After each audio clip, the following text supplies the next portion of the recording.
नमस्कार, मी शिल्पा पाटील, मोहाडी नगर police station, Dhule. दिनांक 27 मार्च 2026 संध्याकाळी 6 वाजताच्या दरम्यान पोलीस स्टेशनला खबर मिळाली की दिवाणमळा येथील शिवारातील जी गावहिर आहे त्यामध्ये एक पुरुष जातीचे कुजलेल्या अवस्थेतील अनोळखी प्रेत तरंगताना दिसून आलेले आहे. त्या दृष्टीने आम्ही सदर मयताची चौकशी केली असता त्या दिवाणमळामध्ये राहणारा रवी मालचे असल्याचे निष्पन्न झाले. सदर जी बॉडी आम्हाला मिळाली तेव्हापासून आमचा त्याबद्दल घातपात असावा असा संशय होता. सदर बॉडीचे पोस्टमॉर्टम रिपोर्टमध्ये त्यांना हेड इंजुरी असल्याचेही निष्पन्न झाले.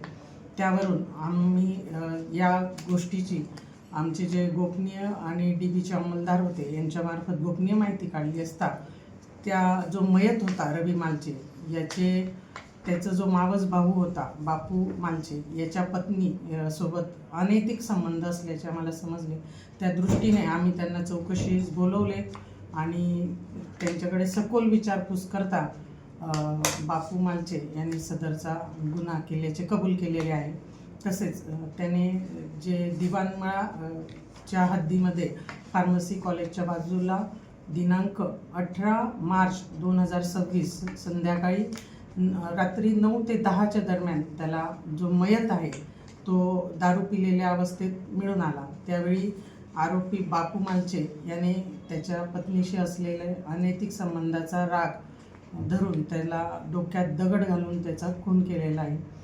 त्यानंतर सदर त्या प्रेताची विल्हेवाट लावण्यासाठी त्याने त्याचा मुलगा आणि पत्नी राधा यांची मदत घेतली.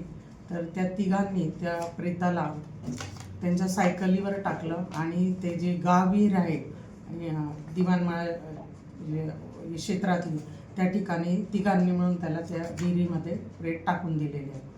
सध्या आम्ही गुन्ह्याच्या तपासात बापू मालचे व राधा मालचे यांना ताब्यात घेतले असून पुढील तपास सुरू आहे. धन्यवाद.